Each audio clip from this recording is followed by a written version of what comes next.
All right, let's dive right in. Today, we're going on this incredible journey, following a single byte of data from the moment it's created, all the way through the complex, kind of invisible highways it travels, to the point where it becomes the fuel for the artificial intelligence that is, let's be honest, changing our world. So let's get started. So let's kick things off with a number that's, well, it's kind of hard to even wrap your head around. Every single day, we, humanity, create 2.5 quintillion bytes of data. That is a 25 with 17 zeros after it. It's just an unimaginable flood of information, and it's picking up speed every single second. But here's the thing you have to remember. This isn't just a bunch of random noise. Every single one of those bytes is a tiny piece of a story. You know, it could be a sensor reading from a smart farm, a critical financial transaction, or a photo you took of your family. And just like any valuable story, it needs to be protected, it needs to be understood, and it needs to be told right. So, how does all this data get from point A to point B? Well, it travels on this vast, unseen digital highway. We call this the data pipeline. And honestly, it's the foundational infrastructure of our entire modern world. Okay, so this here is basically the blueprint of that digital highway. See how it flows from left to right? It all kicks off with what we call data producers at the bottom. And that can be anything from simple temperature sensors to these massive decades-old legacy systems. That data then flows into the data pipeline, usually through a cloud service, right?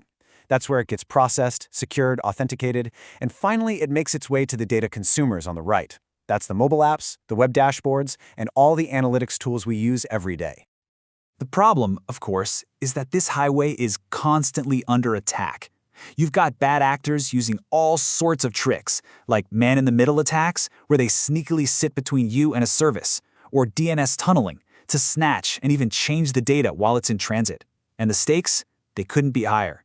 Under rules like GDPR, a single data breach can result in fines up to 4% of a company's entire global revenue. So, securing this pipeline isn't just a tech problem. It's a massive, massive financial one. So for the longest time, the way we protected data, what you see on the left, was to lock it all up in one central fortress, a single database.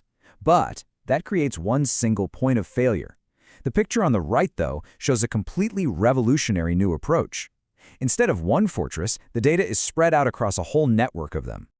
And this new approach, you probably heard of it. It's blockchain. Think of it like a brand new type of security guard for our data highway, because the record of all the transactions, the ledger, is copied and spread across countless computers. If someone tries to change it on one computer, it does nothing. The rest of the network immediately flags the one that's different. It creates this amazing, tamper-proof, unchangeable record of our data's entire journey. Okay, so we've got this incredible new security technology. Awesome, but here's the real billion-dollar question. How in the world do we connect it to the old, clunky, but absolutely critical systems that still run huge industries like banking and healthcare? You see, these old legacy systems, man, they are a real headache to work with. A lot of them are monolithic, which just means that one tiny code change can cause this unpredictable domino effect across the entire system. They're built on old languages, they have these really rigid databases, and they often depend on hardware that's older than I am. They just weren't built to talk to this new, decentralized world. So you can't just go in there and rip everything out. The process is more like, well, it's like performing open-heart surgery on a company's IT system. It has to be unbelievably careful. As you can see here, it all starts with a super clear evaluation and a plan.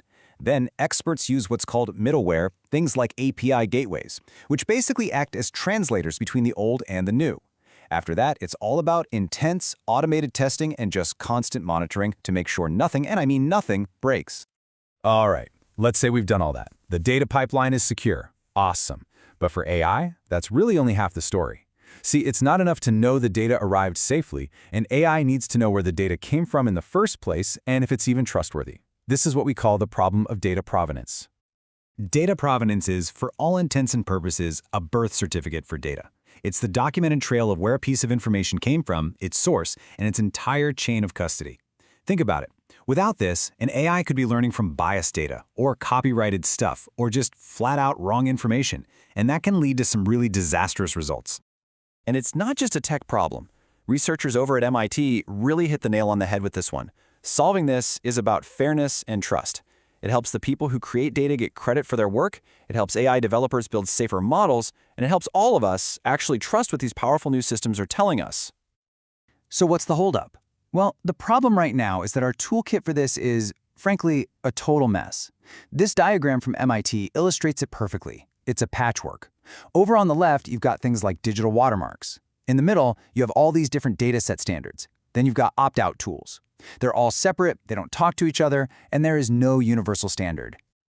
Okay, but let's just imagine for a second we solve all of this.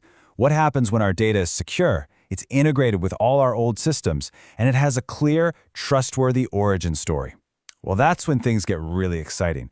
That's when you can give data superpowers. And a perfect example of this in action is something called geospatial AI, or GeoAI for short. This is what you get when you fuse trustworthy location data with really powerful machine learning. It lets us see and understand patterns in the physical world around us in ways that were just impossible before. And look, this isn't some far-off sci-fi stuff. This is happening as we speak. GeoAI is being used to monitor urban heat islands for better city planning, to optimize delivery routes using real-time traffic, to predict how well crops will do with amazing accuracy, and even to assess fire risk for disaster response. Every single one of these relies on a solid foundation of secure, high-quality, well-documented data. All right, for this last part of our journey together, let's pull back the curtain. Let's look at the fundamental tech that makes all of this incredible AI even possible. How does an AI actually build its understanding of our world? I mean, have you ever stopped to think about it? An AI doesn't have eyes or ears, right? It just sees numbers. So how does it possibly understand something as complex and, well, human as a picture or a song or even just a sentence? The secret sauce here is something called vector embeddings. Now, the easiest way to think about these is like a unique numerical fingerprint for anything. A special algorithm looks at a piece of data, let's say a picture of a cat, and it converts all the key features of that cat into a long, long list of numbers. This fingerprint captures the meaning, the very essence of the cat picture, in a mathematical language that the AI can actually understand and work with. Okay, so that leads to the next obvious problem, right? You can't just throw billions of these super complex, high-dimensional fingerprints into a regular old database. Trying to search through that would be incredibly slow and just wildly inefficient. You need a completely new kind of library, one built just for this job. And that brand new library is what we call a vector database. It is a highly specialized system designed for one single purpose: to store and search massive collections of these vector embeddings at unbelievable speeds. It is the engine room, the core library for basically all modern AI applications. And this slide just lays out the difference so perfectly.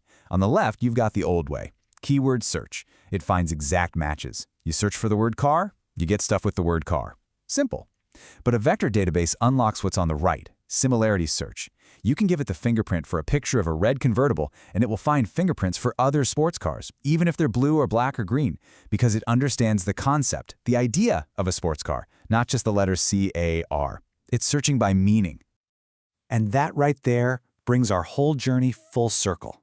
From securing one tiny byte of data on its highway, to verifying where it came from, to turning it into a mathematical fingerprint that allows an AI to search by concept, it all leads us to this final, really thrilling question. Now that we've built machines that can actually search for meaning, not just for words, what new ideas, what hidden connections, and what incredible discoveries will we ask them to find for us next?